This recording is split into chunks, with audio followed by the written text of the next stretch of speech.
Hello, Gay USA family, wherever you are. I hope you're someplace warmer than where we are. That's a tough thing to come by in this country these days. I don't know. The South is overly hot, I think. Is it? Yes. And I have friends who are in Palm Springs at the moment, and friends who are in Australia where it's like 100 degrees at the Australian Open. It's summertime. Yeah. But we're here doing Gay USA with any luck, with all the technical stuff working. We've had some problems lately, but we're giving it a good try. And we are coming to you via StreamYard today. Yes, we are. We go back and forth. Hope to be back in the studio someday. Yeah, eventually. But we have a couple of interesting things to show you and to talk about. Because God knows it's not boring in the world these days. Horrifying, but not boring. May you live in interesting times. Why, thanks, Andy. It's a curse. Who do you think I am?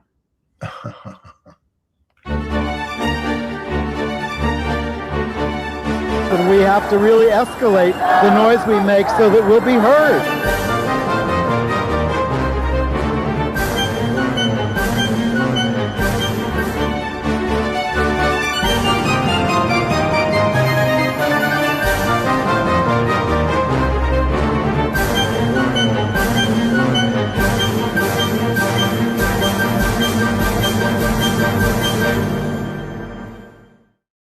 Welcome to Gay USA from the frozen tundra in New York. I'm Andy Humm. I'm Ann Northrop. I can see, I moved a year ago so I could have a river view. And now what I have a view of is ice floating down the river. They stopped running the ferries. It's cold out there. How are you running, Ann? My cancer situation seems to be very quiet and good at the moment. But I've been tortured with bad back and hips and whatever for the last month or so. And I finally got a diagnosis that makes sense to me, which is sacroiliac joint dysfunction, which seems to be a pretty common condition. So now I'm back in physical therapy and considering all sorts of strategies and trying to get rid of the pain so that I can do things like play golf this year. So we're making a desperate plea for reinforcements. We are. And for cures for sacroiliac joint dysfunction, SI joint dysfunction. Let's get to all the terrible news. Okay. So as you know, federal stormtroopers from ICE executed another legal observer, Alex Preddy, and more and more Americans are getting off the sidelines to fight fascism. Even some of the right wingers are having their eyes open to this.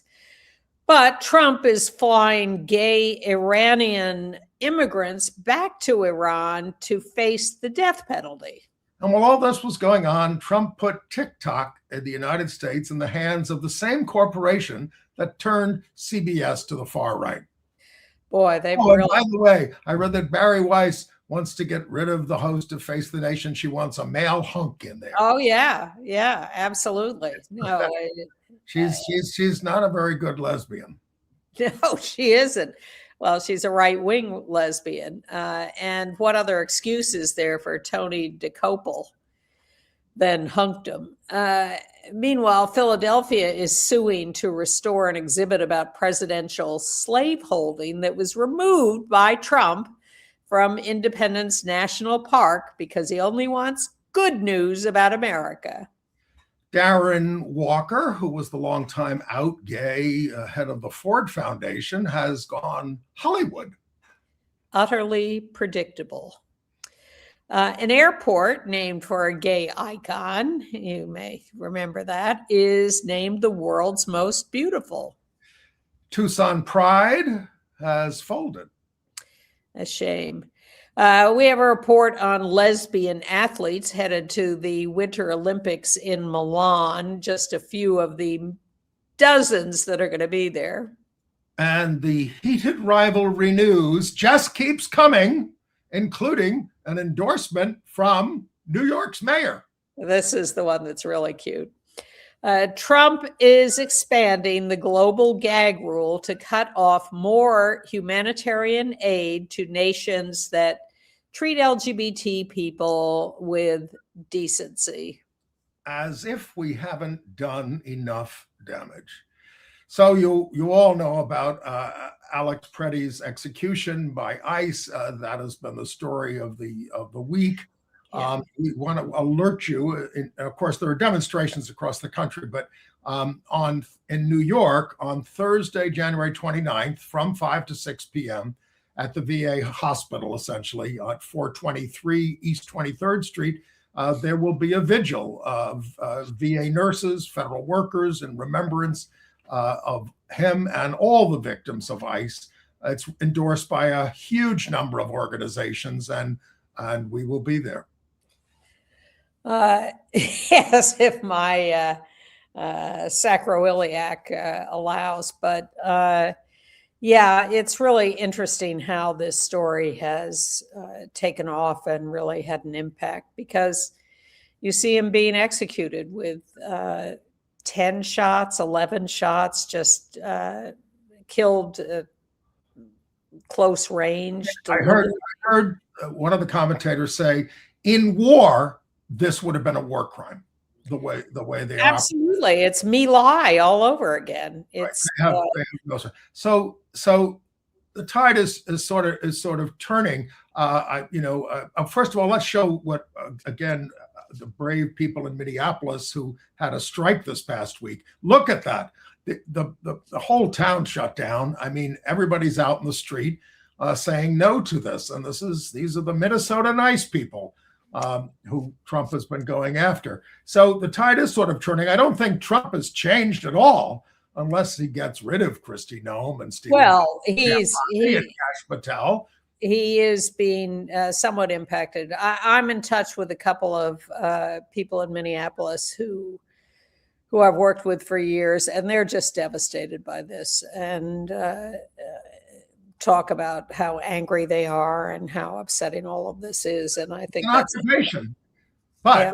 So you find now the killing of a lesbian, 3 shots to her, Renee Good, wasn't enough. Well, and a woman, let's add that in.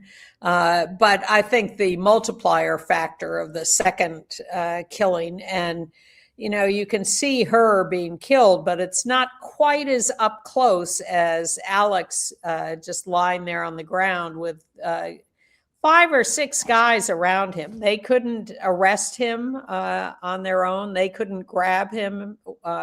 Just one guy with a camera. They're eager to kill people. One of them was seen immediately afterwards clapping.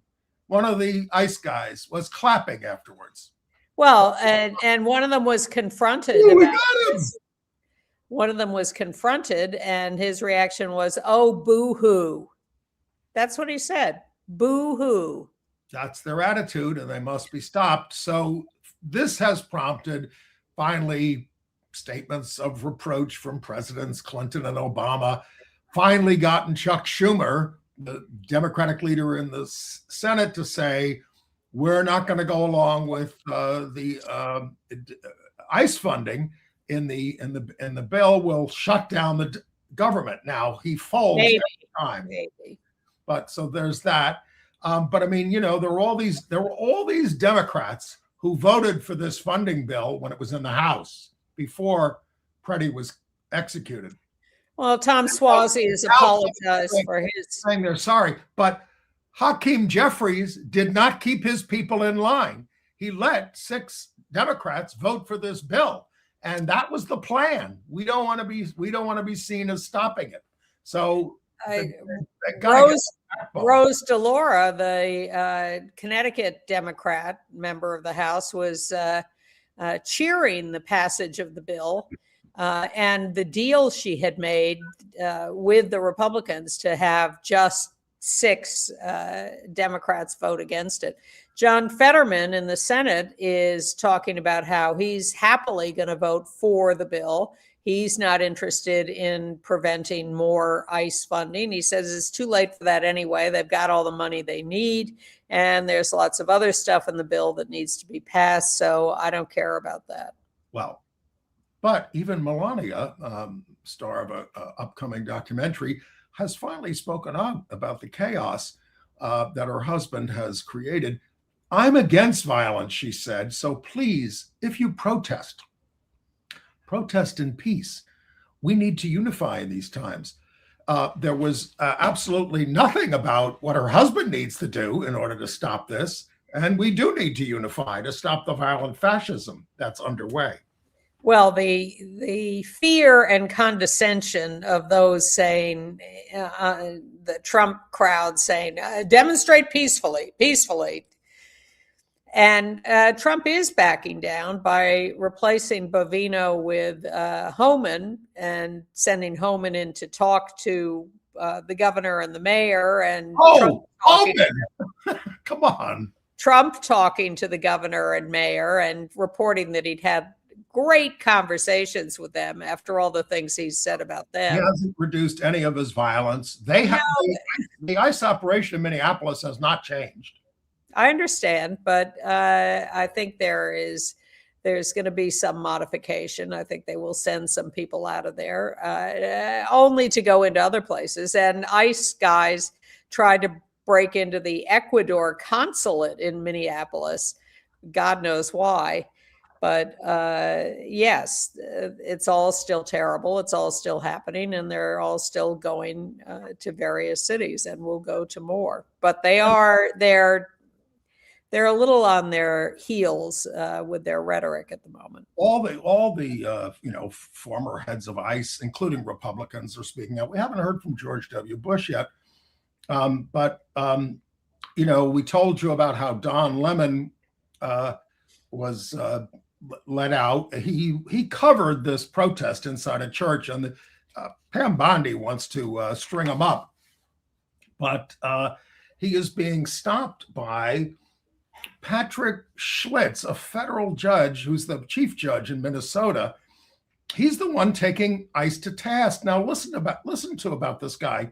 He clerked for Antonin Scalia. He supported Bork for the Supreme Court. He mentored Amy Coney Barrett, but now he's holding ICE to account.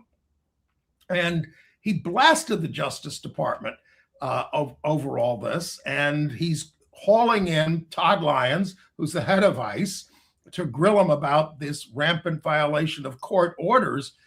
And but a DHS spokesperson said, he's just another activist judge who's clearly more concerned about politics than the safety of Minnesotans. I mean, these people are tone deaf. Don't they want people who can speak other than Nazi talk? No. And Pam Bondi is demanding ransom to have ICE get out of Minneapolis. She wants all the voter rolls. She wants all the Social Security numbers. She wants every bit of information on every person there. And we learned this week, as if we didn't know this already, that DOJ, the Department of whatever it was, Government Efficiency, which took all the Social Security numbers last year, has in fact misused them. And we saw that coming. We saw it coming when it happened, and they wouldn't admit it. And now we're finding that's true. Pope Leo's top cardinal in the U.S., Joseph Tobin of Newark, is calling ICE to be defunded. They warn Democrats, don't say defund ICE. He's saying it because it's a lawless organization engaged in the machinery of death. So the MAGA heads are exploding, but the cardinal went further. He urged Catholics to contact their lawmakers and demand that they oppose any new funding for the paramilitary group.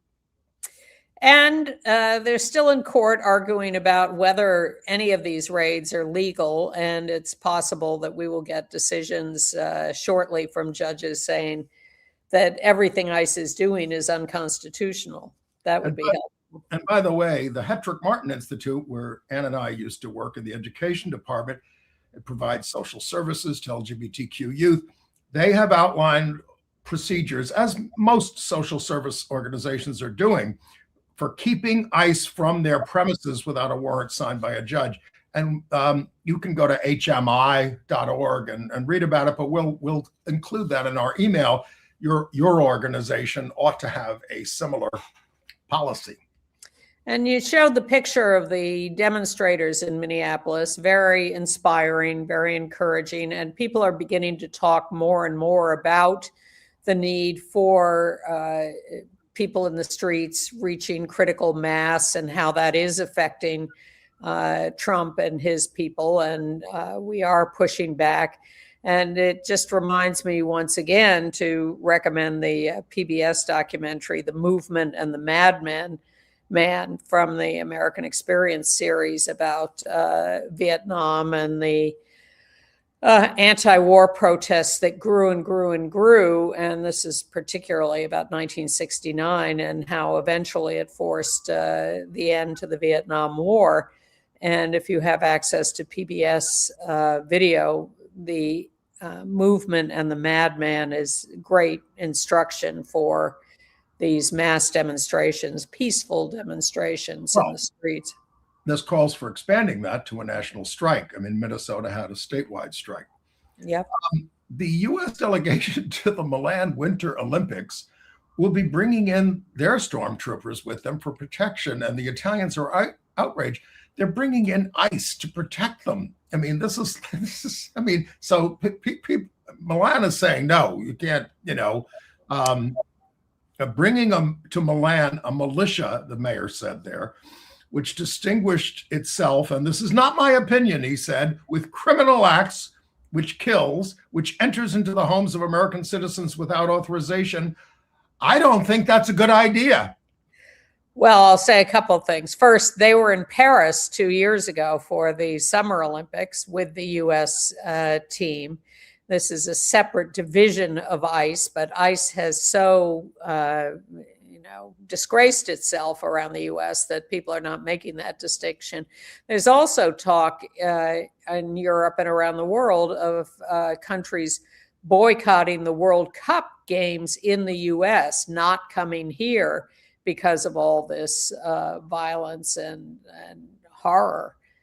So the world is well aware of what's going on and watching this closely. All right, more Trump horror. He's been saying how horrible the Iranians are and criticizing the crackdown on the demonstrations. Well, now he's flying these flights of Iranian asylum seekers back to Iran, including a gay couple who face the death penalty when they get back. Absolutely. And you think he cares? Absolutely not. Plus what she's about to bomb Iran, and that won't help world peace either. And then TikTok in the United States is now in the hands of the right-wing corporation. What is it? Ellis of the Ellisons. Oracle. Again, he just wants to control all media, corporate media. He's already shut down, money for PBS. He wants to, and he goes after all the newspapers as well. Well, now he's going to control TikTok.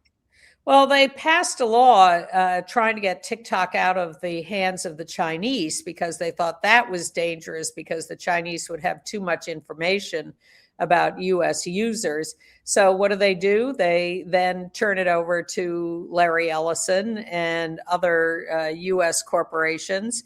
And they're going to collect information on citizenship, immigration status, and all your use of TikTok. So the Chinese, Larry Ellison, take your pick.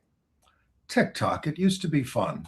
Should we go to? I never got into that. Should we go to the Kennedy Center? Let's not. Exactly. Go ahead. But we have new news on who's not going to the Kennedy Center, starting with a couple of Kennedy Center honorees. First of all, Renee Fleming, the very famous and accomplished opera singer, has canceled, as this says, her Kennedy Center concerts. And Philip Glass. But Renee didn't make any statement. She just said, "I'm not coming." Yeah. Philip Glass has written a new symphony about Abraham Lincoln, which was supposed to be performed there with the National Symphony Orchestra. He has canceled that. The National Symphony Orchestra, however, has not pulled out of the Kennedy Center. They say they're going to hang in there. Well, they are extremely entwined financially. It kind of would be the end of it if they did, but so what?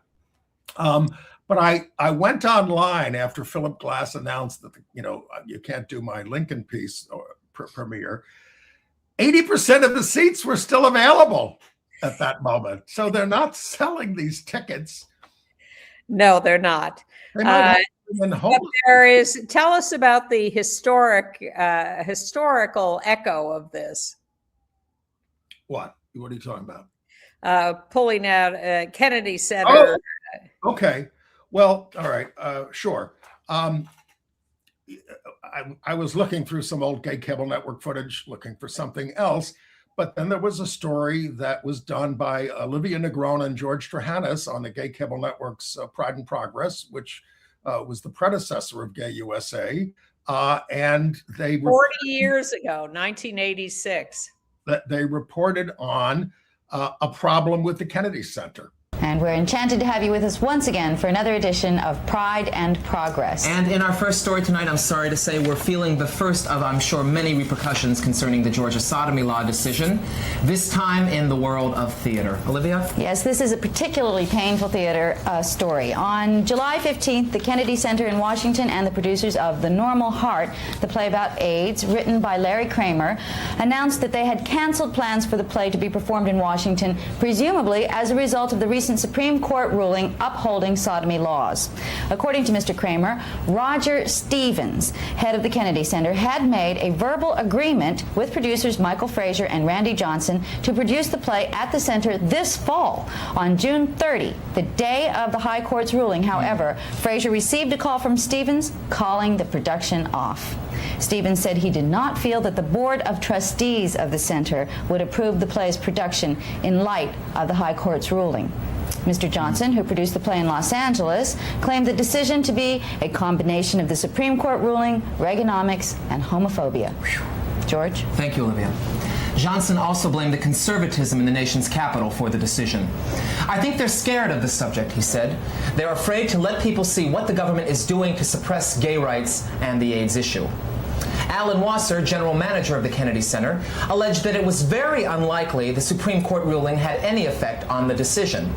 It was my sense that The Normal Heart was not a very good script, he said. Do you believe that? He said that's why it was cut. Mr. Kramer, however, called Wasser's contention an out-and-out lie. He said that up until June 30th, the day of the court's ruling, negotiations were proceeding quite smoothly towards finalizing the play's opening date in Washington.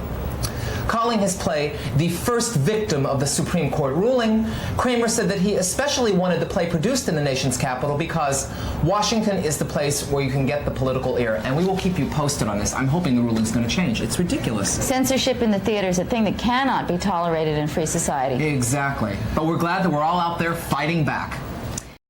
And we're still out here fighting back. Now, this was those two are great. Where are they now? No, well, they're both. I posted this on Facebook, and I heard from George, and he was grateful. I haven't heard from Olivia yet, but she's still around. Let's get them in here. Let's get them back. They dress better than we do. Well, we used to be young once too. Well, of course, none of us are anymore. But, it reminds me, of course, this was the Reagan era. And even though the Kennedy Center honors were pretty nonpartisan, even in those days, Reagan was censoring everything. He was censoring. In 86, he still hadn't spoken out about AIDS. And, the administration was always censoring anything we tried to do. The Congress was passing laws that you can't talk about homosexuality when you talk about AIDS. I mean, it was just a nutty. Well, horrifying as they period. say, this was based around the Supreme Court, which had just decided that it was okay for a state to outlaw same-sex sex in the Bowers v. Hardwick decision. A 5-4 decision. Yeah, luckily later overturned. But well, let's see what the Supreme Court will do about the censorship at the president's house in Philadelphia by the Klan in the White House. So they had an exhibit on the wall called The Dirty Business of Slavery. And, it just talked about all the relationships of presidents with, including Washington and, early presidents who lived in this house with slavery. So the city of Philadelphia is suing the Park Service for removing it, and the Interior Secretary and all those people. It's just, it's gone now. I mean, it's just gone. But we should permanently try to project these things. I mean, I don't know. In some ways, they're just drawing more attention to the horrible history of the United States. Well, I would like to think so. I don't know if enough people notice these things happening. They're tearing down more signs at national parks that are historical signs. They're just trying to erase, they're trying to homogenize the history of the United States, which is counterproductive, would be an understatement. Well, J.D. Vance was at the Anti-Abortion March for Life this past week in Washington on the Mall, and he said under Joe Biden, the United States sought to export abortion and radical gender ideology all around the world, adding that it was no longer going to be America's role to promote what he called radical gender ideology. And of course, now they're trying to cut off all aid funds to any country that does. We'll talk a little bit. Which is going to be a very broad brush that they're sweeping with. Now, at that March for Life, not only was he virulently anti-LGBTQ, but and abortion, obviously, there were 100 men from the Patriot Front dressed in their little uniforms marching around in formation. These are the white supremacists right out in the open with their slogans. But they were followed around by progressive activists who were playing circus clown music as they marched, This is what ICE agents do with their time off. We had sort of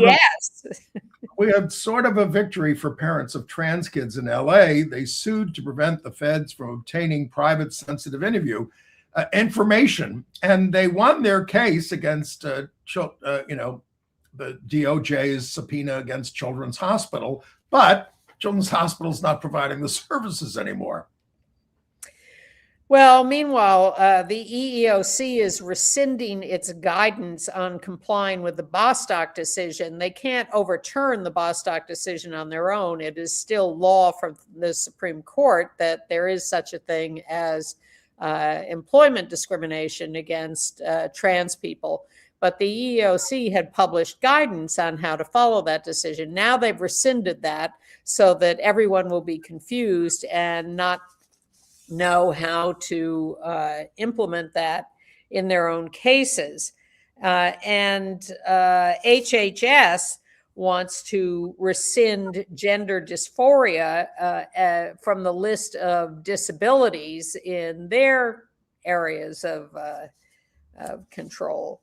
And HHS and the Department of Education have told Minnesota that they're violating Title IX by allowing trans girls in school sports. It's not illegal in the state for these girls to participate, but the federal government is bullying Minnesota on this level too, and manufacturing this as a crime, which it is not.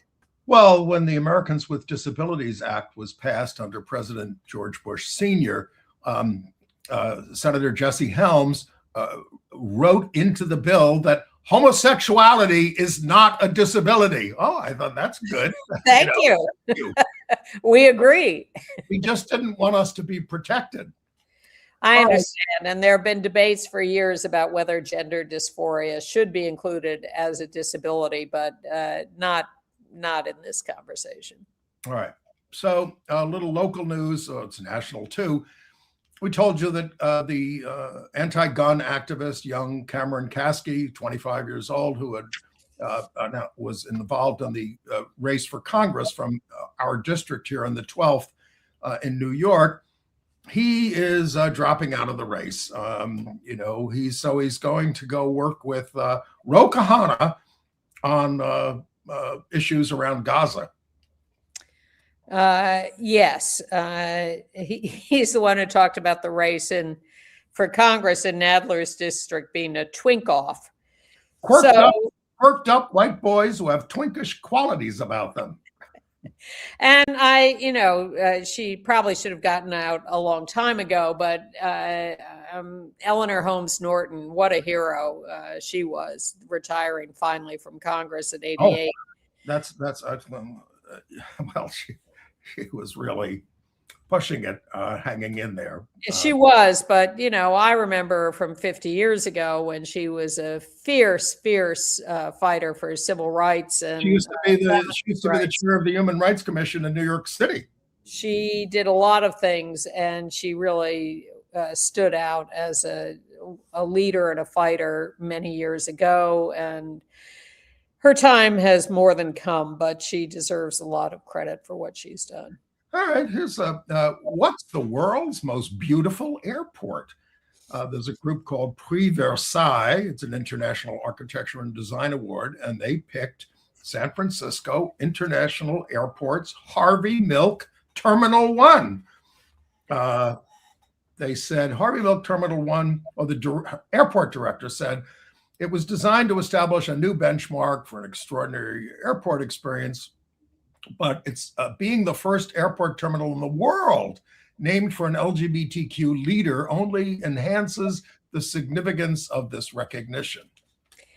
It's amazing. I remember us a few years ago talking about the creation of this, and it was quite controversial at the time. And now it's the most beautiful airport in the world. As you see there on the slide that's up, I mean, it's got a whole history thing about Harvey Milk, Mayor Moscone, Harvey's whole work in civil rights. It's just amazing. Yeah, it is. All right. And congratulations to Outtrans former colonel in the Space Force, Bree Farm. She got kicked out of the Space Force, and she is now running for Congress in Virginia. And she says, could I be brought up on charges that are absolutely made up and false? Sure, she said. Will that stop me? No. This administration needs to be stood up to and called out at every moment that it lies and abuses its power. Well, this is this thing that Mark Kelly is facing too, that in some configuration, if you've been in the armed forces, you can be called back to be charged with crimes. And so she is in that situation where they could go after her. She could be called back, but she was part of the crowd that was thrown out for being trans. That's what they do in fascist states. Yeah. Now, nobody's stopping them from having a pride march in Tucson, but Tucson Pride in Arizona, they announced that they've canceled their upcoming Pride Festival. They're dissolving the organization, financial challenges. Come on, folks. I understand it's harder to get sponsorships and all this kind of stuff, and corporations are pulling back. Just get out in the street and march. Yes.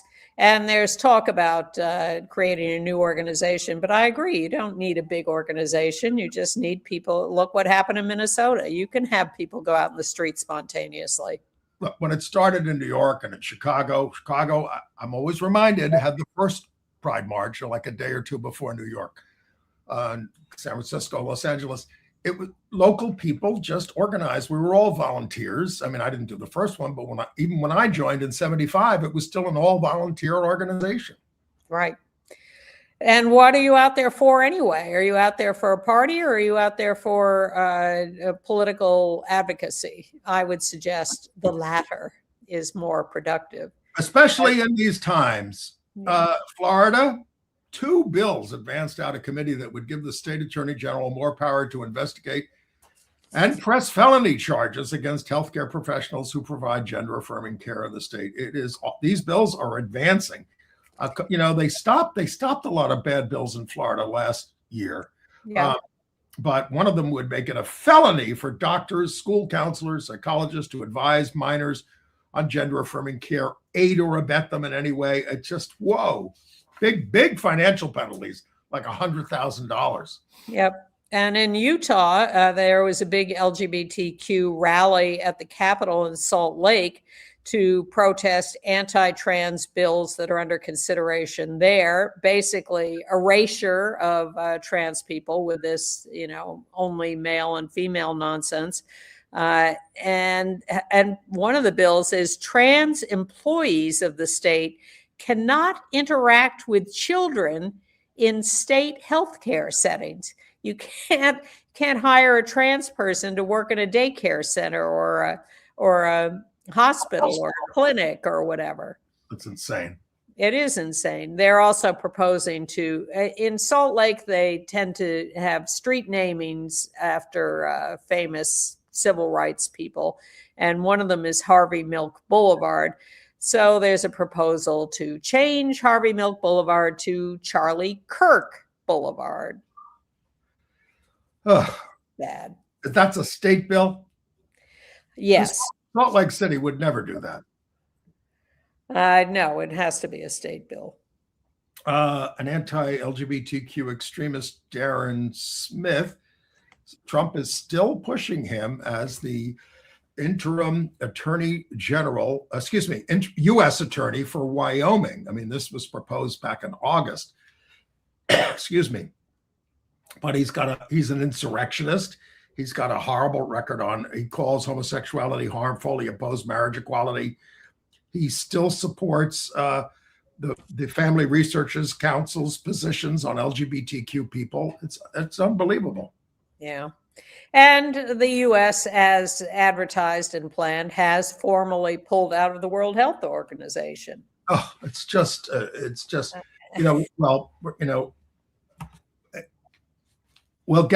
talk a little bit about this when we talk about some people we lost this week. Yeah. All right. On to the Super Bowl. Well, Bad Bunny is not backing down from the Trump administration. Bad Bunny has announced that in support of the LGBTQ community, they will wear a dress as part of their outfit at the. It's not necessarily going to be the dress.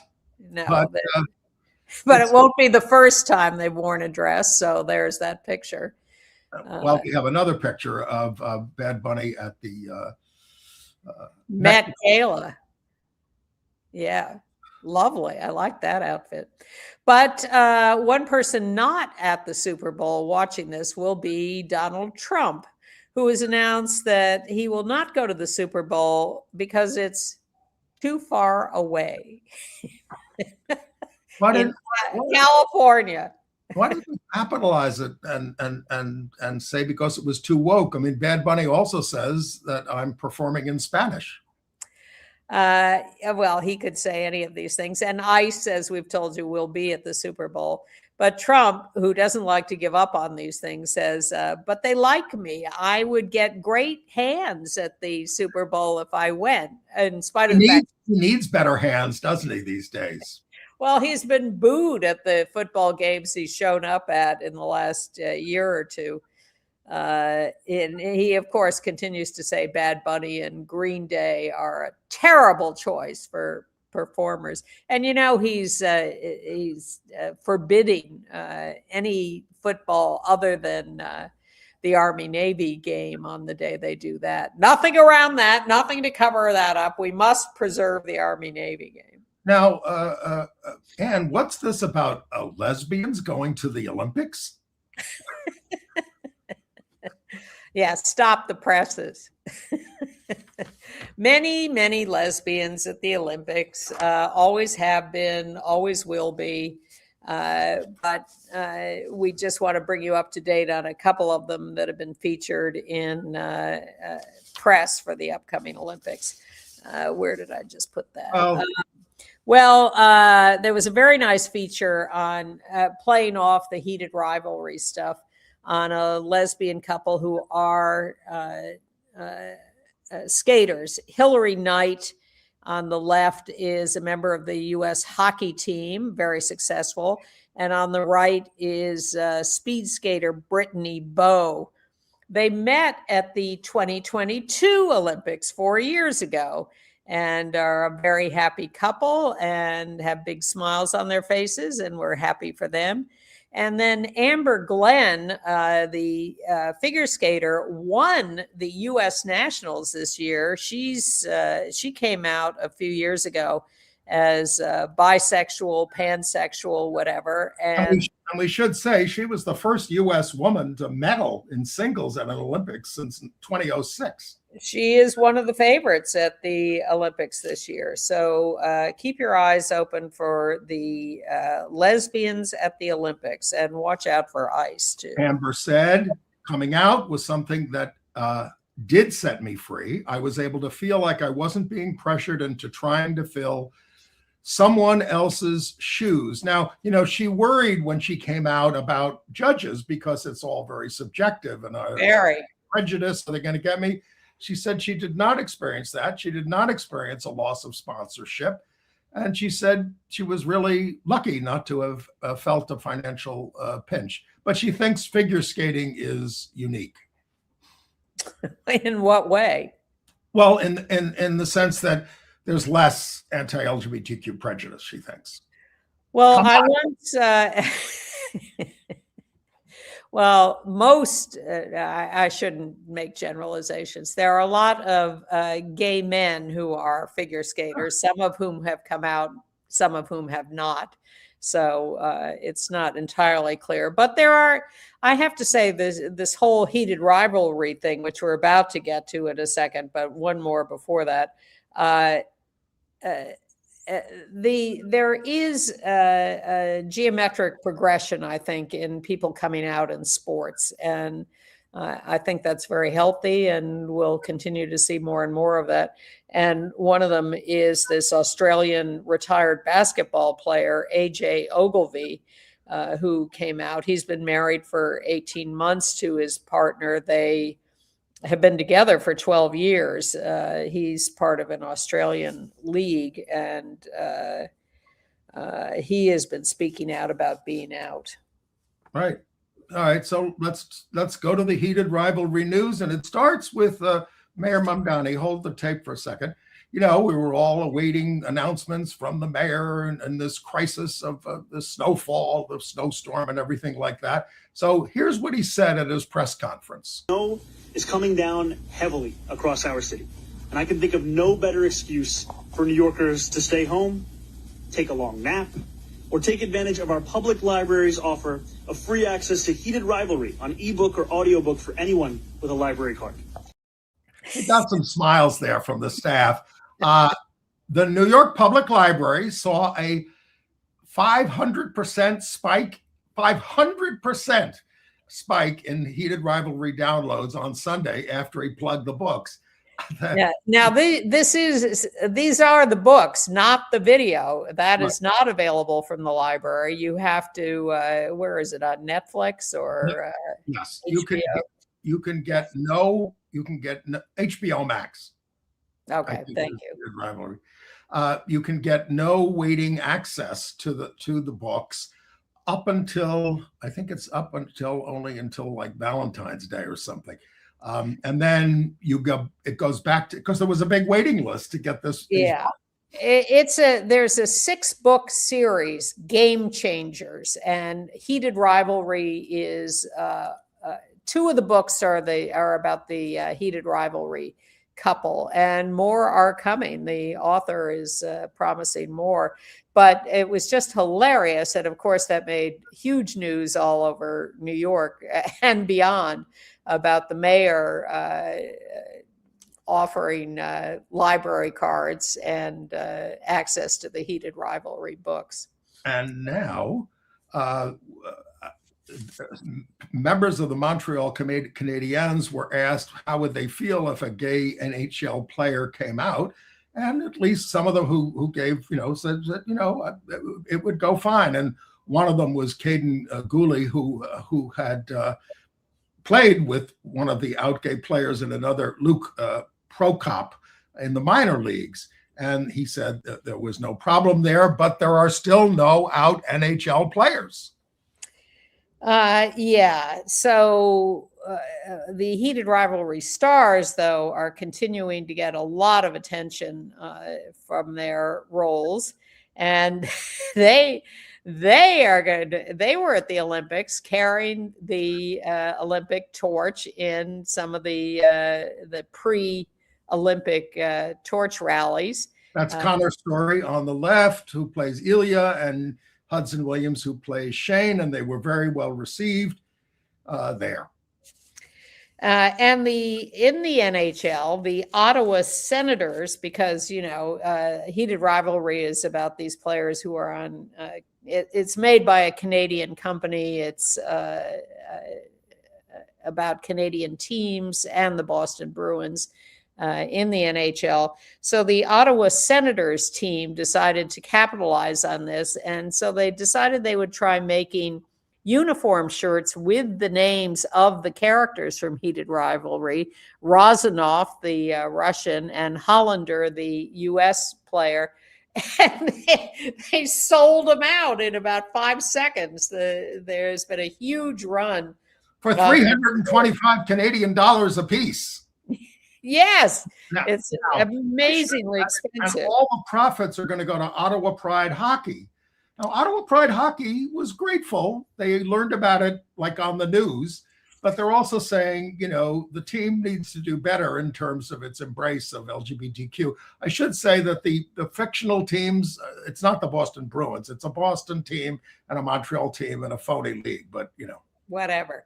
Well, what Ottawa Pride Hockey objected to with the real life Ottawa Senators doing these jerseys is they hired a goalie who was one of the guys who boycotted Pride Night a couple of years ago and refused to participate, which is what canceled Pride Nights in the NHL for a long time, because a lot of the particularly Russian players would not participate in Pride Nights because they didn't want to face condemnation and punishment at home in Russia for having done that. Now, this is a story from 2024 that I think we missed back then. But the fact that the greatest collegiate hockey player of the 20th century, Hobey Baker of Princeton, there's a picture of him, was gay, and he was in a relationship with a rich Princetonian sportsman, Percy Rivington Pine II, living with him for 2 years. And he died right at the end of Hobey, at the end of World War I. He was in World War I as a pilot. And then Pine, had this award, the Collegiate Hockey Award, named for him, built a stadium at Princeton that is still named for Hobey Baker. So all these guys, all these hockey greats who are getting the Hobey Baker Award, well, it's a gay guy. Well, it seemed like it was somewhat known at the time that he was known as having this relationship, and it may not. He was known for the relationship, right? But yeah. I mean, Pine was also a straight. I mean, he was married to a woman, etc. Hobey had a fiance. Blah blah blah blah blah. But when Hobey was over there in Paris in World War II, he was going to parties at Cole Porter's house. Yeah, exactly.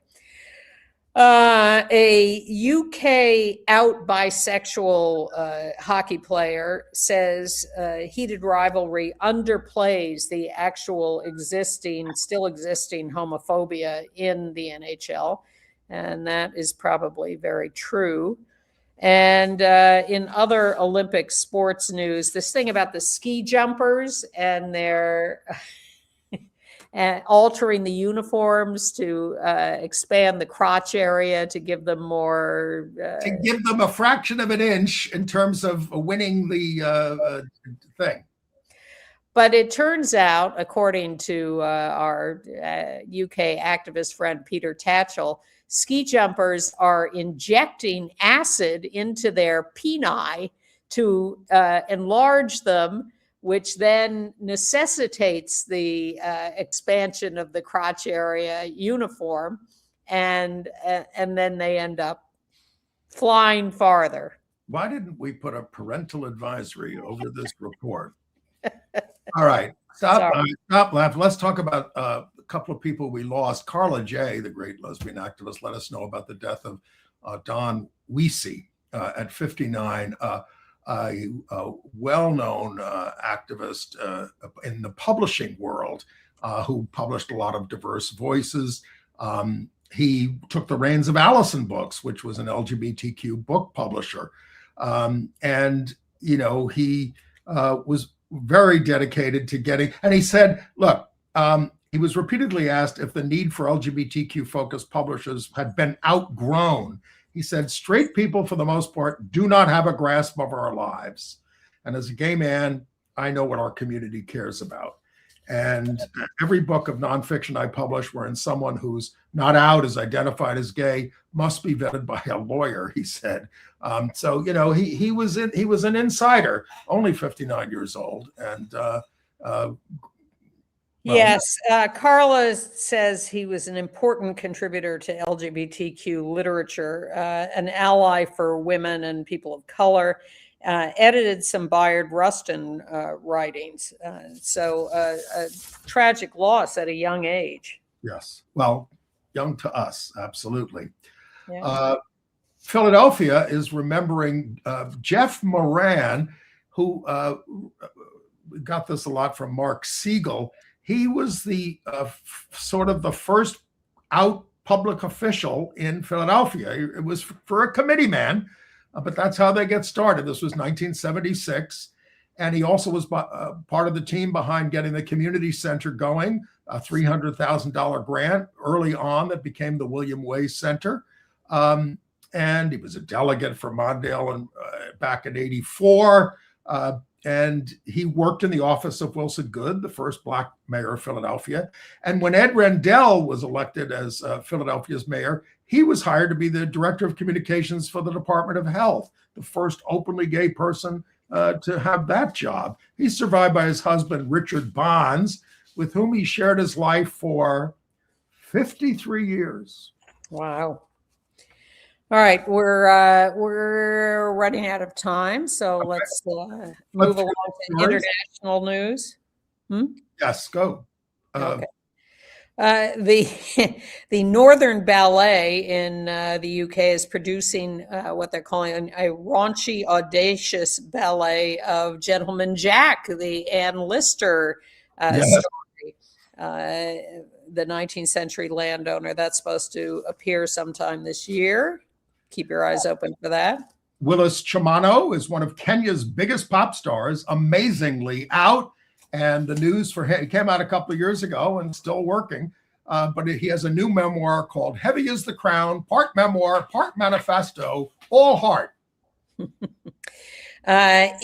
Thailand, terrible story, a big TikTok star, Kotin Tui, beaten to death in the forest. He was from Myanmar, found across the border in Thailand. He had 1 million followers, 25 years old, a big lifestyle influencer, lured to a meeting by someone who called and said, I need help. And he was a guy who would respond to a request like that. They have arrested one person so far. They suspect there may be others involved in this, but a huge story in Southeast Asia. And as we alluded to, the Trump administration is expanding the global gag rule, usually used to stop funding for any kind of abortion. Well, now they're going after anything related to gender ideology. And that means if they don't like what you're doing around that in your country, you get no foreign aid of any kind. It's just, combating gender ideology. Wow. as referenced earlier, the LGBTQ fan group, soccer fan group in the UK will boycott the World Cup in the US. They're not coming. They don't think they're safe. And Patagonia, the clothing company, camping and retailer, is suing the drag performer Patty Gonia for $1 for trademark infringement. Now, isn't the clothing company infringing the actual geographic area of Patagonia? It sounds like transphobia to me. Well, Patagonia is an environmental activist, very active, and they don't want her trademarking her name and merchandise. I think people could tell the difference between Patagonia and Patagonia. So we told you about the passing of the great Italian fashion designer Valentino, and his funeral took place at a big cathedral in Rome. The only speakers were the two men he was closest to in life, his former boyfriend turned business partner, Giancarlo Giametti, and his companion pictured there with him for the past 40 years, Vernon Bruce Hoeksema, who was born in America. Yes. All right. AIDS news. Couple of other major deaths. First, the one who was a hero, Dr. William Fagey, died at 89 in Atlanta. He was the CDC director, Centers for Disease Control, from 1977 to 1983. He was first phenomenally important and famous for eradicating smallpox in the world. Just amazing. He had a whole new theory on how to do it, and it worked. I mean, smallpox killed 300 million people in the 20th century alone, and he eradicated it. Astonishing. And then he, of course, was at the CDC when they published the first report of AIDS cases in 1981. When Reagan was president. Yes, and fought for funding, which it was very hard to get, and ended up quitting in 1983 in frustration with the Reagan administration and its refusal to pay any attention to AIDS, and just devoted his whole life to life-saving work and was beloved universally. Highly critical of what's going on now with RFK Jr. He said, Kennedy's words can be as lethal as the smallpox virus. And then we just learned of the death of the AIDS, HIV denialist, Dr. Peter Duesberg, who caused an awful lot of trouble. He would never, he really campaigned that HIV is not the cause of AIDS. And, he was a crank. I mean, of course, earlier he did some breakthrough work in cancer research. Well, even though that was a little nutty, but I mean, he was taken up as an advisor by Mbeki in South Africa because they didn't want to deal with AIDS properly, and that led to a tremendous amount of more deaths. Absolutely. Well, we're down to our last minute and 15 seconds. Well, what to say? Darren Walker is running a studio in Hollywood, owned by Laureen Powell Jobs, Steve Jobs' widow. Dylan Mulvaney is going to join the cast of Six on February 16th, the trans influencer. And the right wing is viciously attacking her online, but the producers are supporting her. I watched the first few episodes of The Beauty, the new Ryan Murphy series. It's kind of a mess. It's sort of a horror show. Like most things. Should we go out with that little video? Many of you have seen it with Alex Preddy doing a little memorial. We can show a tiny bit of it.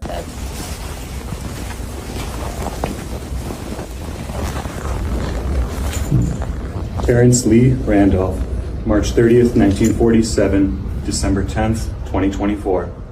Today we remember that freedom is not free. We have to work at it, nurture it, protect it, and even sacrifice for it. May we never forget and always remember our brothers and sisters who have served so that we may enjoy the gift of freedom. So in this moment, we remember and give thanks for their dedication and selfless service to our nation in the cause of our freedom.